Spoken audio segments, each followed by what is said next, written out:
Good afternoon, everybody. This is Richard SCHELP with Executive Speakers Bureau, and today's webinar is entitled, Find Out What Makes a Virtual Event Magical and What Can Cause It to Be Mediocre. Over the last couple of months, we've been totally surprised by the coronavirus, and we've been thrown into a world of virtual meetings. Some of us were ready, some of us weren't, but today is a great first step for all of you. Those of you who have a lot of experience, don't worry, because I think you'll still get some great ideas from today's webinar. The speaker for today is Jay Baer. Jay is a digital marketing guru, one of the tops in the industry. He is an author of 6 books, best-selling author, and he's an outstanding MC. But more importantly than that, he's been doing virtual since before virtual was cool. Ladies and gentlemen, Jay Baer. Thanks so much, Richard. Fantastic to be here. I appreciate all of you tuning in. As Richard said, my team and I have done virtual events for a long time. I've been a marketing and customer experience consultant since 1993. I'm deceptively youthful looking, which is why we have the soft light here in my office. I do dozens of keynotes and webinars and virtual summits for corporate clients and associations all over the world. Many thanks to Richard and his spectacular team at ESB. And my company, Convince and Convert, does full service virtual event production and consulting for lots of organizations. And certainly the interest in those kind of programs has escalated, as we all know. A couple things just to point out before we get rolling here. First, yes, we're absolutely recording this session. We'll send you a link to the recording as well as the slides at the conclusion of today's broadcast. We will also take questions. Couple of notes. If you have a question for myself or for Richard, please use the Q&A function in your Zoom control panel.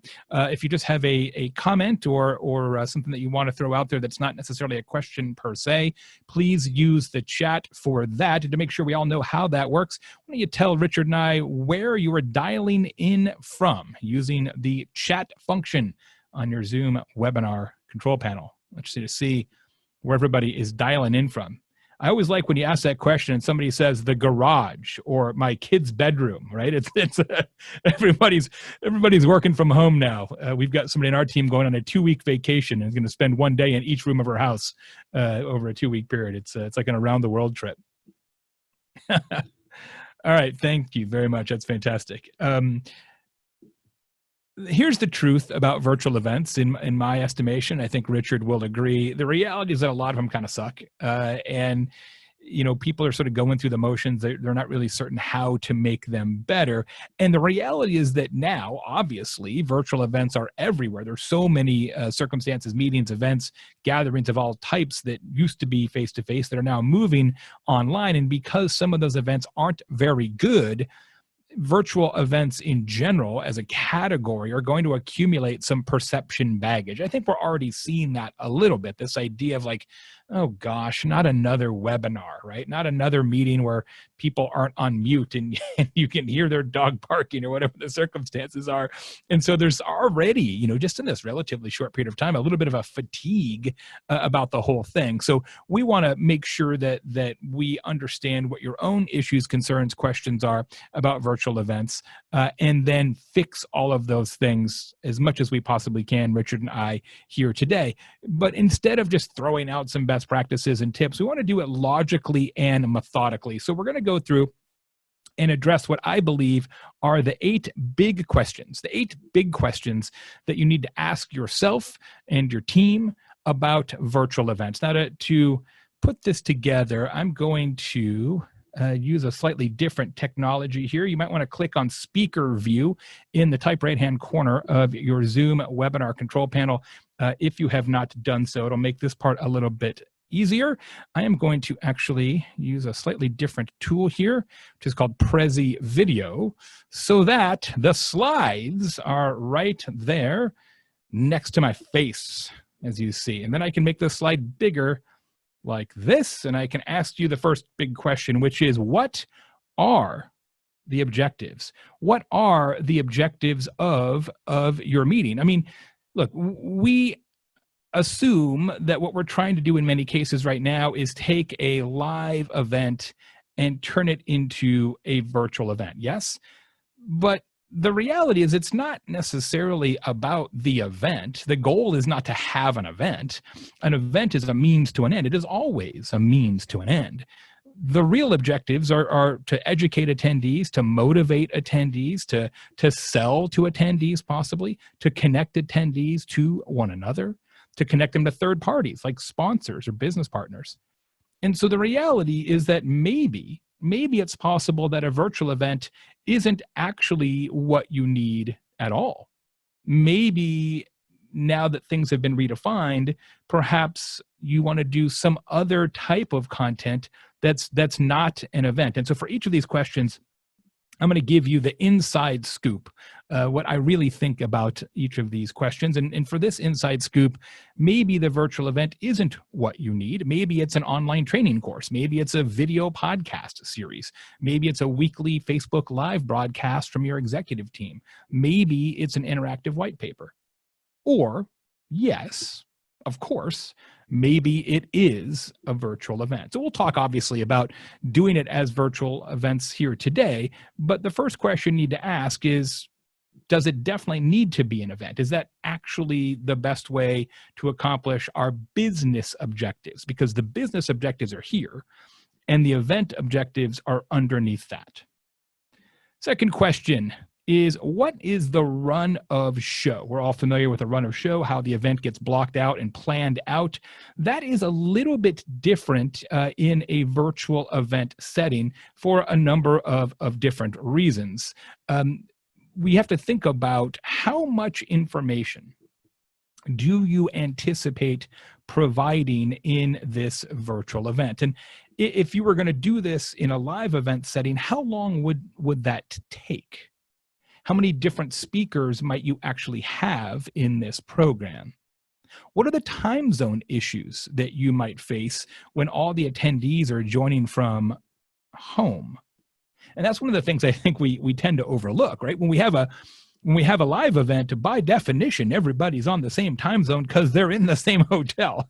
But when everybody's dialing in potentially from all around the world, et cetera, they may, in fact, be in very, very different time zones, which creates some issues in terms of how your program is unfurled. And one of the reasons why we're seeing a lot of events, at least in our case, doing half days instead of full days. Because if you do a full day event virtually, you're going to be in somebody's less than ideal window, either early or late, if you've got people joining from around the US or certainly outside North America. And so we're seeing a lot of people doing half day events down the middle so that it fits everybody's windows. And so sort of taking a one full day event, breaking it into two half days, et cetera, just something to think about. Do you need an event host? We'll talk about that a little bit more in a second. And how will you get speakers comfortable with the technology and the format? Because as many of you probably know, we are of course using Zoom Webinar here, which is the one that most people are most familiar with now because of Zoom's market penetration. But there are quite literally at least 60 and probably closer to 100 potential technology platforms that you could use for a virtual event, a webinar, a summit, et cetera. There are lots of different options and they have manifest different capabilities. We'll talk more about that in just a minute.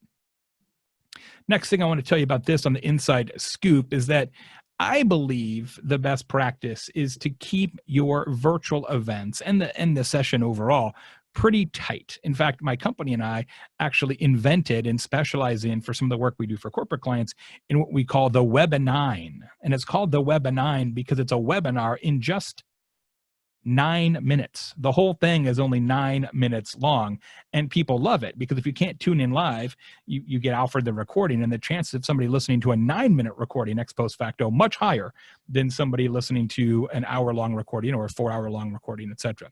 From a hosting standpoint, we believe the best practice is to have a host/MC for anything more than 2 hours and or 3 speakers, that the handoffs, the transitions, keeping the energy high in a virtual event is so much harder and more important in a virtual event than it is in a physical event. Because if somebody gets distracted in a physical event, everybody in the room can see it. They're looking at their phone, they're on their laptop, they get up to go to the bathroom. In a virtual event, you just look at your other monitor, open another piece of software, and you've lost their attention. So that host MC role, even more important online. Also, we really believe the best practice should be when working with non-professional speakers, so business partners, executives, etc., to have them script their remarks as much as they can. And if nothing else, really practice it. This idea that you can just sort of show up and turn on a microphone and do a good virtual event is typically not the case.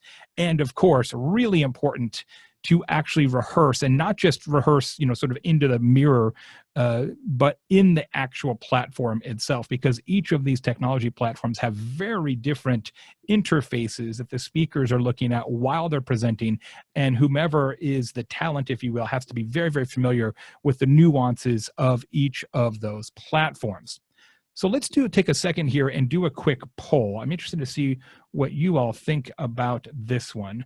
How long do you think your next virtual event will be? Whatever you're working on next, do you think that's going to be, 60 minutes or fewer, an hour or two, 2 to 4 hours, maybe half a day, full day, multiple days? Very interesting. If a significant split of opinion here. This is much more evenly broken out than I would have expected. And thank you all for participating. That's terrific. I'm going to end the poll now and show you the results. I think you can see the results now. If you can't see the results, please let me know in the chat. A third of you say your next event will be 60 minutes or fewer, maybe as short as 9 minutes. 19%, an hour to two. And then we have 48% are looking over 2 hours, and 21% of you are looking at a multiple day event. Terrific. That's great. I love the variety of answers here. That is spectacular. All right. Next thing I wanted to address is what platform to use.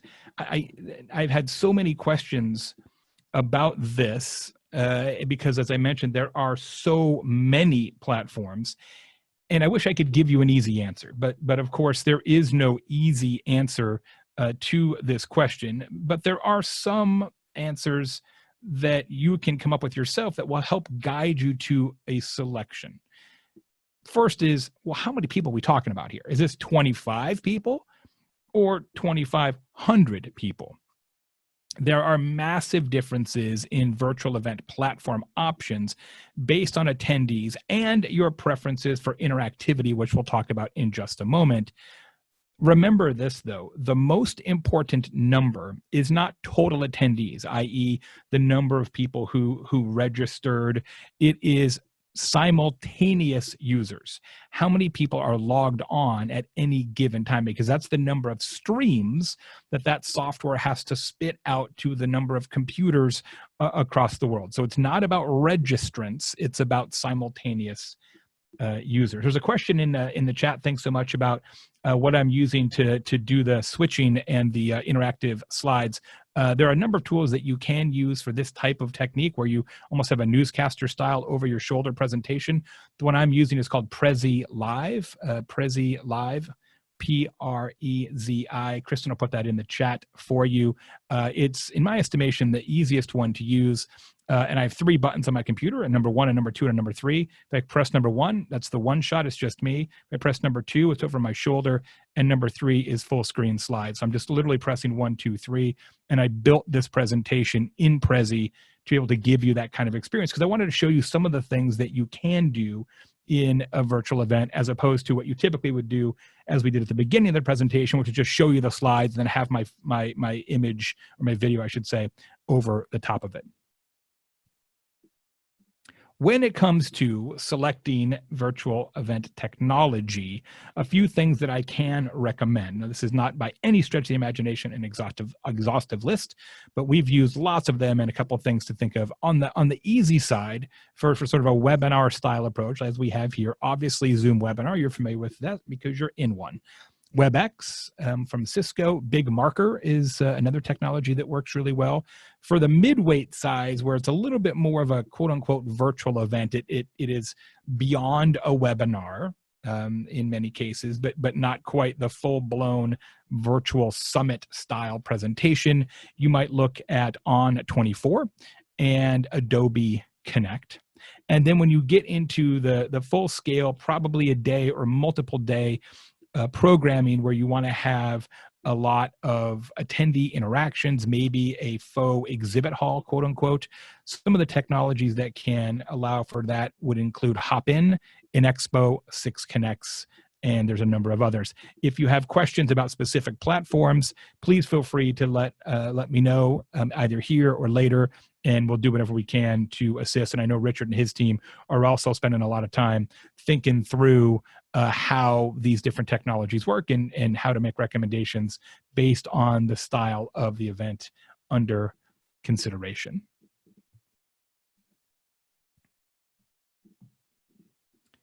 All right, next question. What is the pre and post experience?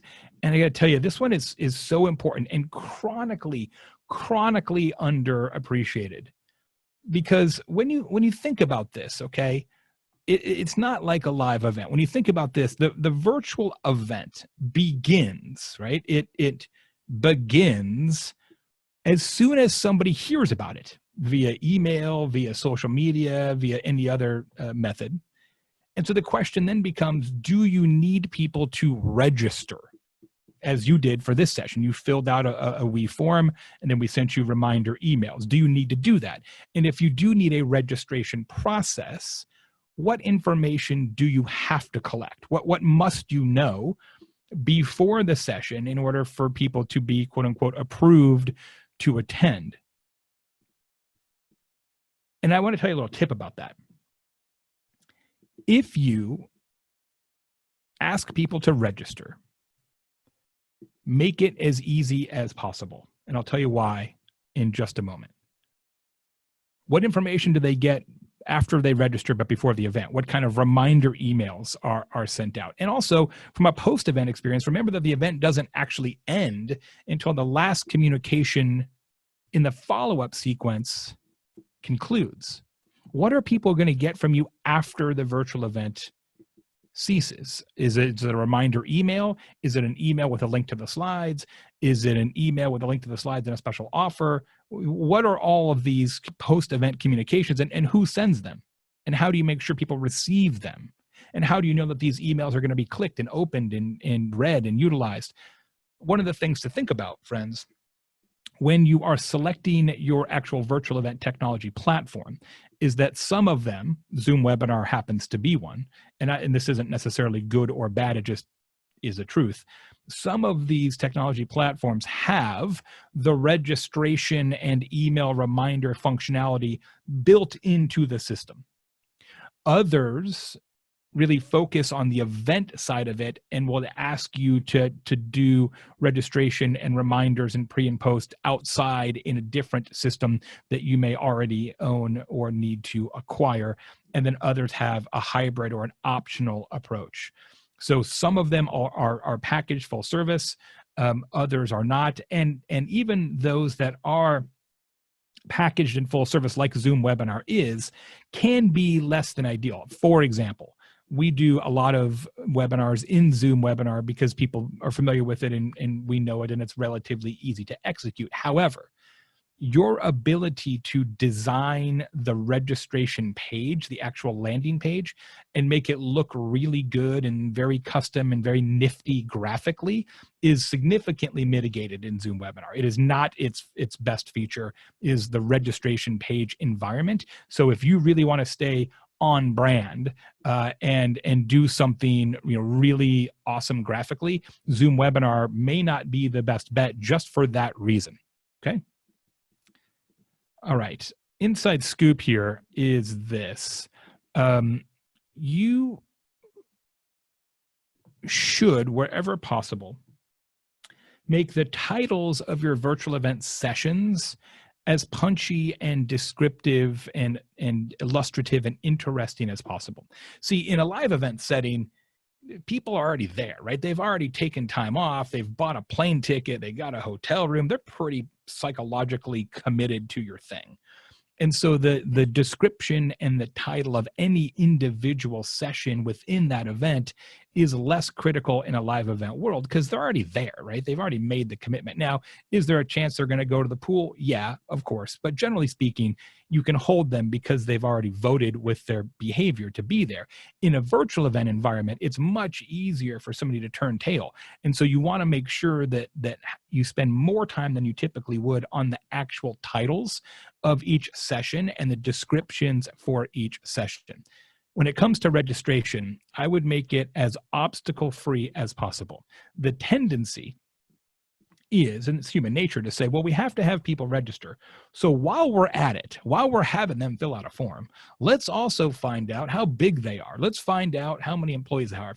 Let's find out how interested they are in X, Y, and Z. Let's get their fax number. Maybe we should ask for blood type, right? There's all of these questions that people say, well, heck, we're already asking them to fill this out. We might as well go all the way. And that is not a good idea. Every question you ask makes it harder to register and will reduce your participation rate.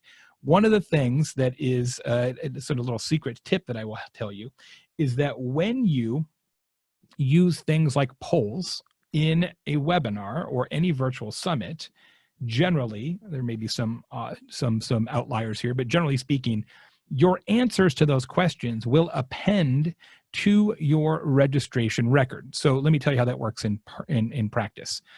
If I asked you to fill out a poll or asked you to participate in the chat and say, tell me the name of your next event, you could do that in the chat or the Q&A. And then when this event finishes and I press a button, I get a list of each of you and what you said to that question. So a lot of the data that you might be prone to trying to collect in the registration form, you can actually collect from the participants during the session if you build your content to collect it at some point.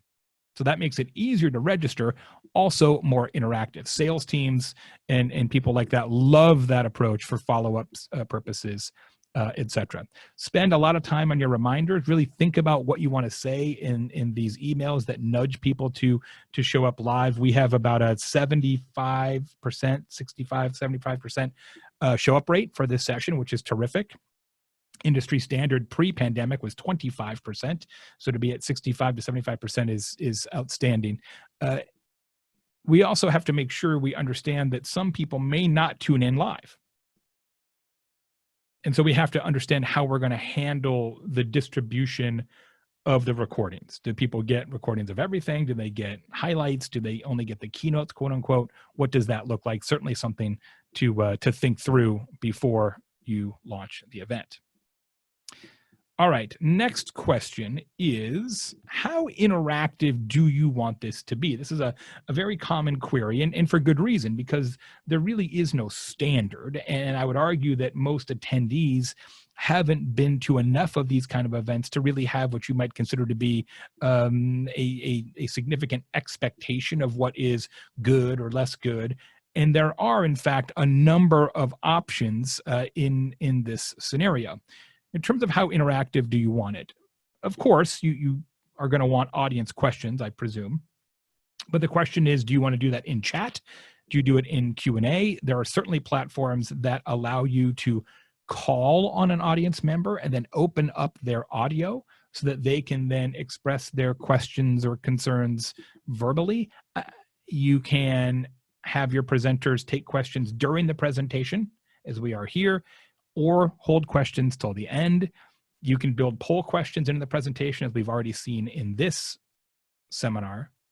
And you can also do smaller group breakouts after the keynote in a number of the different technology platforms. Strangely, just as an aside, and I do not understand this, frankly, but Zoom will allow you to use breakout rooms if you use the Zoom meeting technology. However, presently, Zoom does not allow for breakout rooms in Zoom webinar, which to me seems to be the exact opposite of how it should be, but that is the state of play right now.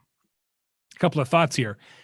The virtual format tends to boost boredom because there are, again, you're one click away from doing something else. You're one thumb click away from TikTok when you're already on the computer. So you want to add as much interactivity as possible. You want to train presenters to use polls wisely in their program if you can. As we mentioned, using the MC and the host to interact with participants during the session. And one of the best practices, I didn't do it so much here because my screen was blocked with the screen share, is to call people out by name, right? So you would say, Elda, thanks very much for your chat. I appreciate that. Lisa Marie mentioned in the chat, try not to go more than 45 minutes in an individual session, which I like.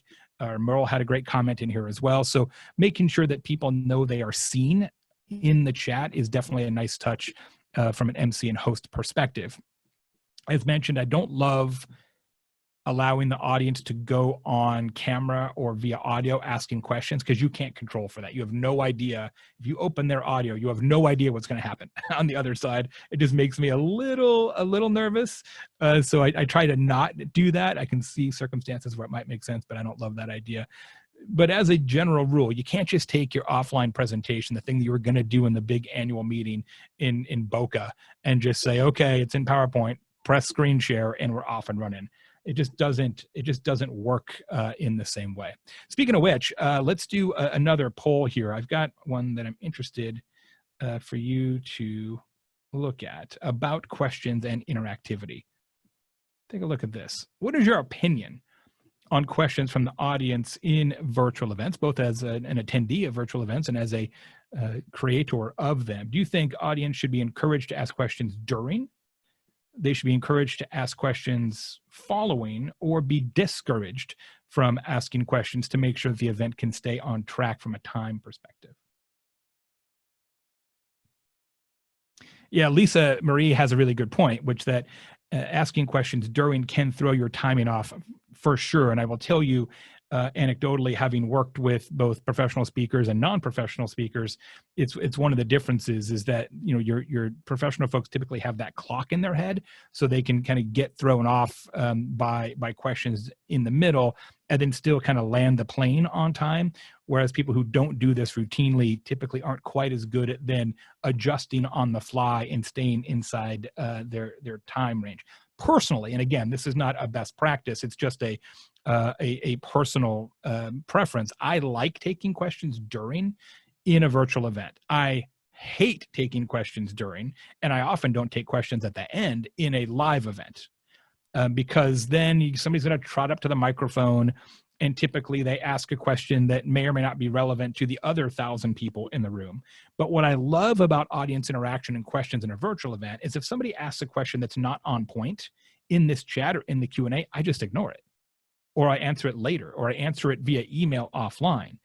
You know, a question that's not relevant doesn't hijack the session in a virtual event the same way it does in a live event. And anecdotally, what I will tell you is I find that attendees are much more willing and interested to ask questions in a virtual event because there isn't that social pressure of having to please pass me the microphone, and then the question isn't very good and everybody kind of rolls their eyes at that person, right? You just don't have that kind of psychological friction around question asking in a virtual event. So I think speakers should take them as much as possible. Thank you for your participation as well, Merle, Lori, Robert, Lisa Marie. I like that idea that Lisa Marie says, go 15 minutes, then ask questions, then go back and ask questions, kind of do it in chunks. That's an interesting approach. All right. What is the video experience? I mean, certainly the video part of this is important. What connects the speakers to the audience, and just like interactivity, there are a lot of options here, as you're seeing right here with the Prezi video program right now. So a couple of thoughts here. How good do you need your speakers to look on camera? Provided you have some video component to your event, which you probably do. How will you get them proper lighting and camera setups from home, assuming they're on some kind of quarantine? And how will you get consistency from speaker to speaker? Obviously, your lighting consistency in a live event is a given because everybody's speaking on the same stage.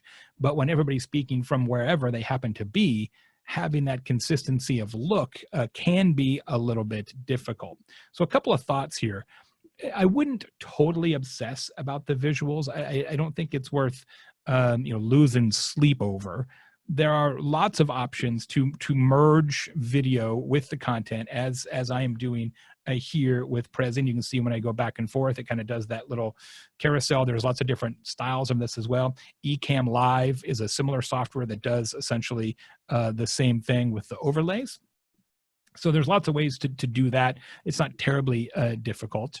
You can also specify simple lighting and webcams for your speakers, and then create a little video, a little walkthrough video for them to show them how to set it up correctly. You don't need a bunch of fancy equipment. You just need to have some sense of how to set up a webcam even, and a simple light. You can also use virtual backgrounds, and I think many of us are familiar with how virtual backgrounds work to sort of fake it. I have several of these stored here on my computer. One of my favorites is you can I guess I don't have it logged in right now, but you can be on the beach, for example, which is kind of fun, or the fake bookshelf of lots of books in your office or whatever. So virtual backgrounds is interesting. And one of the things you can do with virtual backgrounds is put sponsor logos back there. So if you're trying to recognize and acknowledge sponsors, you can have each speaker use a virtual background while they're presenting and have sponsor logos or acknowledgements, virtually behind them. That's a nice way to show some sponsor love without a lot of difficulty. Also, you can buy and ship physical backgrounds. We're probably all familiar with step and repeats, or that kind of fabric drape on pipe approach, or even a pull down out of the ceiling. You can buy those, have them shipped to each speaker, erected behind them, so you have a consistent look and feel. Personally, I think it's easier to do it virtually than with a physical drape, but your results may vary. But I will tell you this, that overall, as a rule, audio is more important than video. If you are faced with a decision between, do we go get our speakers really good microphones, or do we go get them really good cameras and lights, opt for the former. Weak video is annoying. Weak audio is a deal breaker. People will actually leave. Weak audio is distracting and sort of disturbing at a level that will cause people to actually log off. You can get away with okay camera work, okay? So something to think about. This is the Rode Procaster microphone, which I like a lot. It's actually built for podcasting, but I use it for these sessions in many cases as well. The only challenge with this particular microphone is you got to go right down the middle. Like, I can't get this too far away from my face, which is why it's in the shot. Best practice would perhaps to not have this be in the camera shot, but this particular microphone requires that. If I was standing this time, which I'm not because I'm doing the camera switching, I would probably use a good lavalier, an XLR lavalier with a phantom power preamp, just so it's got more resonance and tone. Speaking of which, does this have to be live? A quick question from Lauren. Have I used the Communique platform? I have not. I do not know that one, but I'll take a look at it. Merle says, great idea to have the sponsor logo as a background. Yeah, I think so too, and very, very easy to handle. Laura says, do we need to require the speakers to be hardwired to the internet? We found that a virtual background and others in the house using Wi-Fi can affect the quality of the connection and result in poor sound. I mean, sure, look, having unfettered internet connection is certainly a best practice. And being hardwired Ethernet into the wall, definitely better. But as a practical matter, some people, A, don't know how, B, don't have Cat 5, Cat 6 Ethernet connections in their home, more common in an office environment. And it just depends. It depends on your Wi-Fi. So I have, because I work from home anyway and run an internet company, we have very, very fast Wi-Fi in this home. And so both my kids are actually online right now, and I'm on Wi-Fi, and we've had no loss of connectivity here, but I have a very strong connection. And so what you really need to do is talk to each speaker and say, run a speed test. If you go to, I'll put the link in the chat here, what you want to do is have each speaker set it up exactly how you're going to do it as a practice. And then you go to speedtest.net, run that free app, and it'll tell you what their actual upstream and downstream speed is. And then you use those readings to determine what you might want to modify as a result. Just a quick little hack there. Okay, back to the point, which was, Does it have to be live? Which is another question that really relates to this idea of bandwidth. Does it have to be live? No, it doesn't have to be live. I mean, the tendency is to think, well, it was a live event, so now we have the event live, but it's on a computer, right? Well, yeah, I mean, maybe you can do it that way, but it doesn't have to be. Virtual events like this one that are conducted 100% live have higher risks of technology issues, obviously, and typically the content is slightly less polished because people are press and go, and whatever happens. It is very possible to record sessions ahead of time, polish them, even edit them slightly, and then play the video as if they are live, which Stacy asked about just now. What is your feedback on Simulive? We actually do Simulive a lot at Convince and Convert for corporate webinars and corporate sessions that I do. Not so much because I feel like I need a lot of editing, but because back in the old days, I was always on a plane doing keynotes all around the world. And so from a pure schedule standpoint, it was much easier to pre-record a virtual event, give the client the MP4 file, let them play it as a simulated live broadcast, and then either seed questions, so they're pretend questions, and then take those seed questions at the end, or encourage the audience to send questions via email and then follow up via email in the post-event communications program. It works fine. Now, obviously, the challenges are if you go recorded or Simulive or anything along those lines, you're not going to have the ability to do polls or not real polls. You're not going to have the ability to say, Stacy, that's a great question, etc. You just can't do that. And so you lose some of that on the fly interaction.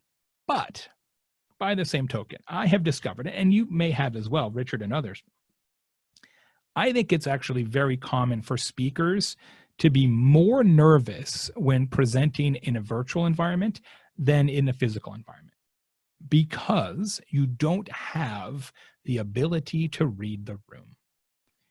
You know people are there because you see a number on your attendee panel, but you don't really see the whites of their eyes in any meaningful way. And so you can't really, there's no body language to read.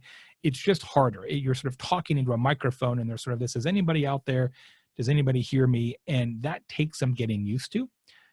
Pre-recording your content can not only alleviate the chance that you have some tech issues, but I feel it puts speakers at ease, those who don't do this with a great degree of regularity. Stacey, that's a great line. Everyone is in the front row when you do a virtual event. Yeah, there's no bad seat. That is exactly right.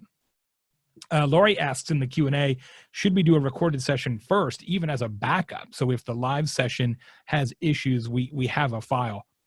Definitely a best practice to do so. That way, if anything happens, you just kind of fast forward, you hit play, you've got it in the can. I will tell you, I wouldn't be terribly concerned about that option. I mean, I know everybody's got horror stories about, virtual event technology and the platform crashed or the speaker's connection dropped or what have you. I know that is a possibility, but having done many of these, I think there's only been one time where anything like that actually happened. So I wouldn't be terribly concerned that we got to make sure we have a video backup for every session in case something bad happens. I will also tell you that some of the mid-weight platforms on 24, et cetera, as you sort of move up in price and functionality, are set up so that the audio and the slides are not coming through the laptop. So on 24, for example, works this way. You upload the slides in advance. So the slides are hard coded into the software, and then the audio is through the telephone. So if your computer drops, slides are still there, and you're still there because you're on the phone, as opposed to Zoom, which of course, if my internet went out right now, we would have a problem. So that's one of the things that platform selection can kind of help you with as well. Leah says, meeting planners like to be prepared like having a belt and suspenders. Well, as somebody who wears suspenders and is known to be a bit of a plaid-wearing fashion guy, I will tell you, without question, if you only remember one thing I've told you today, never wear a belt with suspenders.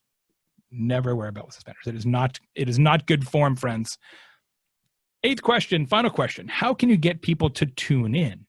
And this is another one that we just aren't thinking about enough, in my estimation. So sure, we're having this virtual event, virtual summit, webinar, whatever words you want to use to describe it, and it starts at this time. How do we get people to actually show up? We had, as I said, 65-75% pull through here, which is terrific. But there's some things you can do in the production of the event to make it more likely that registrants will actually tune in live, instead of saying, well, you know what, they're going to send me a recording anyway, so I'll just do whatever I want to do right now, and I'll look at the recording on the weekend. As a practical matter, a lot of people don't actually end up doing that, but that's the story they tell themselves. So a few things to do. Everyone expects everything to be recorded now. It's just sort of how we've trained ourselves. The typical replay watch rate is less than 20%, okay? Especially now, what we find for longer events that are 4, 8, 2 days, 4 hours, 8 hours, 2 days, what is starting to happen is that people tune in for 30 or 60 minutes and like, yep, I got the gist. I got halfway through the first keynote, and then they bounce. That may not be a great situation for you. And of course, as I mentioned a bit ago, you may have some time zone issues to contend with as well. So a couple of thoughts here. You want to try and build a fear of missing out into your run of show, okay? So have things like ask me anything, right? Special content where you don't have to ask me questions about virtual events. You can ask me questions about plaid suits or tequila or barbecue, because I am a certified barbecue judge, and that's true. You can ask me any questions you want. I don't care. You can pull attendees onto camera when relevant. So using the hand raising function, I could call in one of you, turn on your camera, and have a little interaction that way. We can do prizes. We can do scavenger hunts. We can do who has scissors near them right now, who has a house plant. We can do all kinds of fun games. We can have sponsors and vendors included in those giveaways.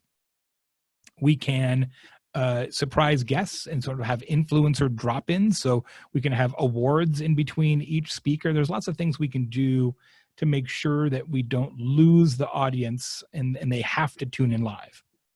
And then the other thought is to live stream portions of the session. So this is a quick tip here. You can take your keynotes, right?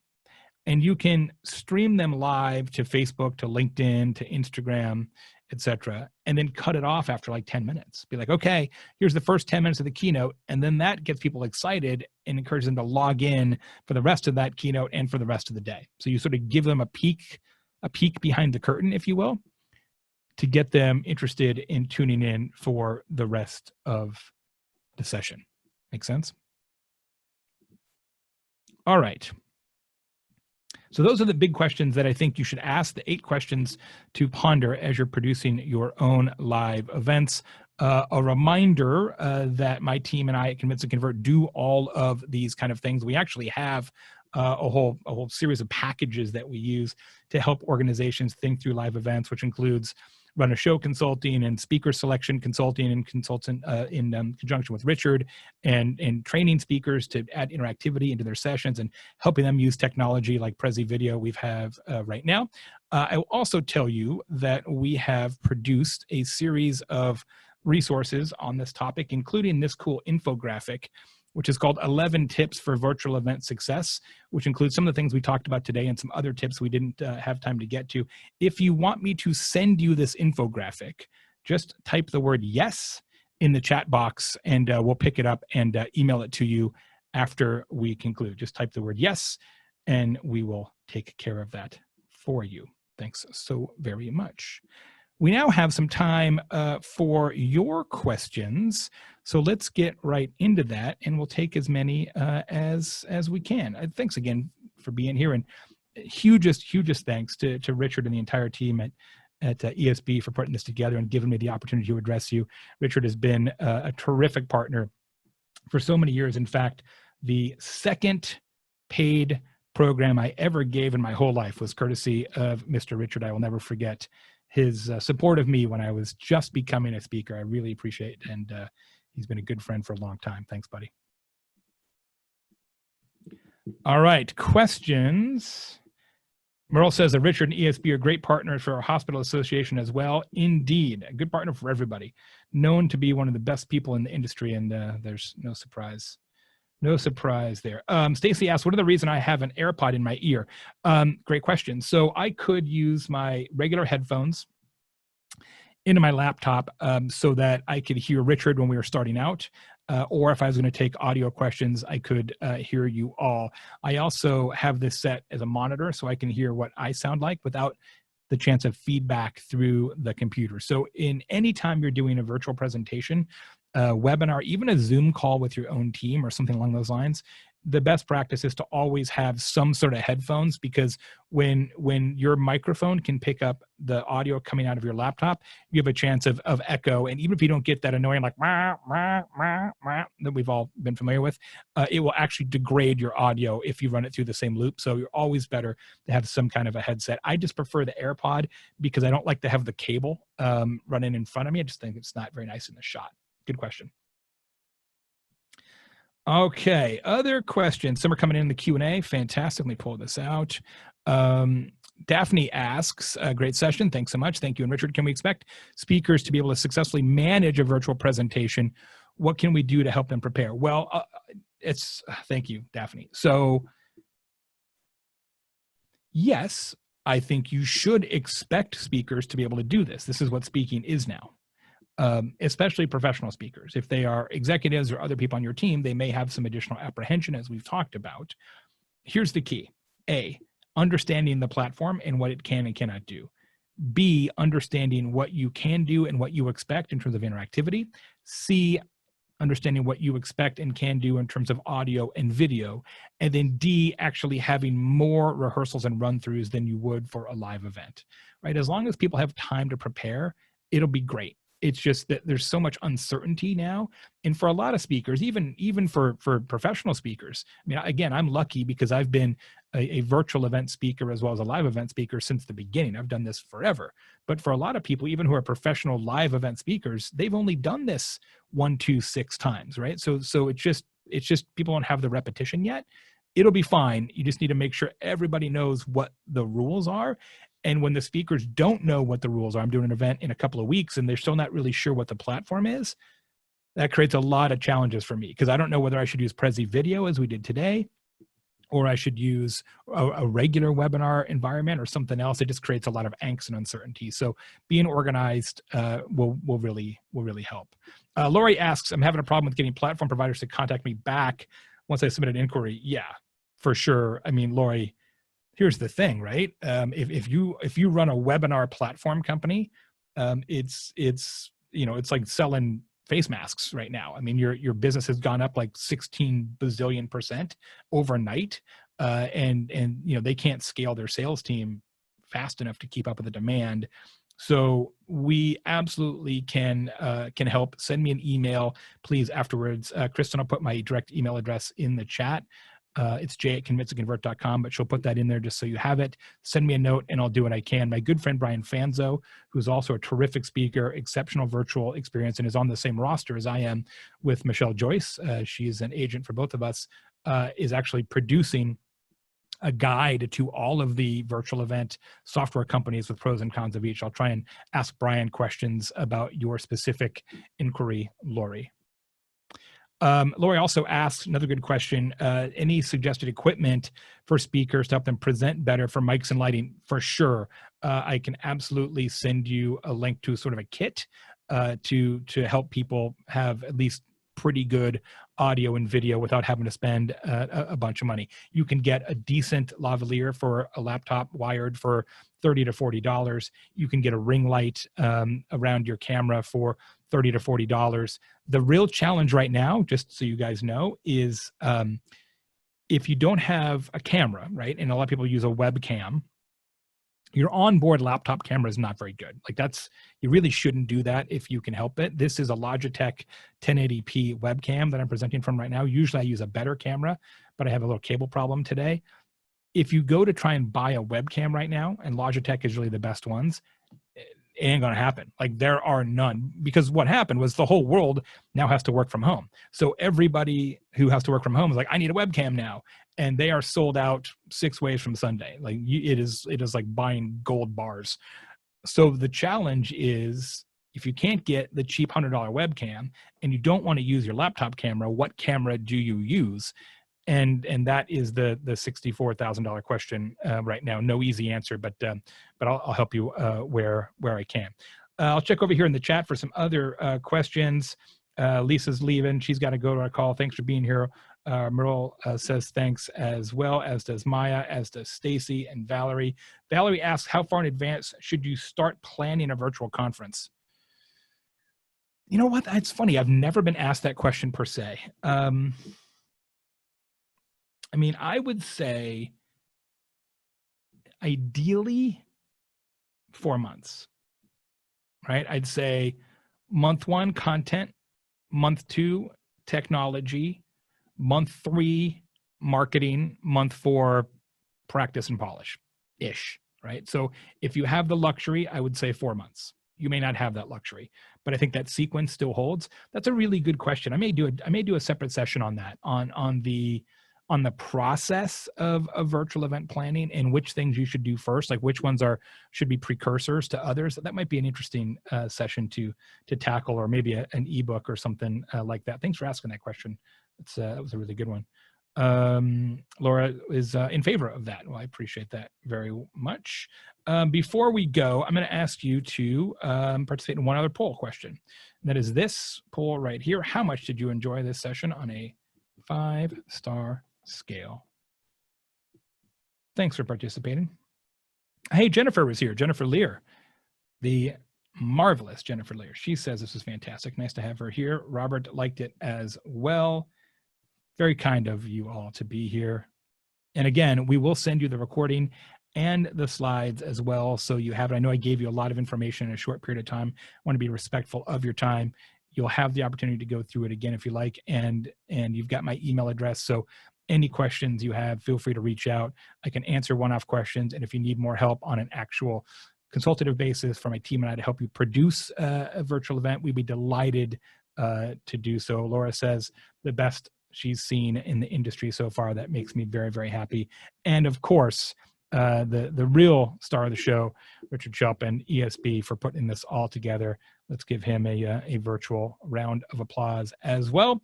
With that, I'm going to let you all get back to your day. Thanks again. Richard, any final thoughts before we conclude? We loved it.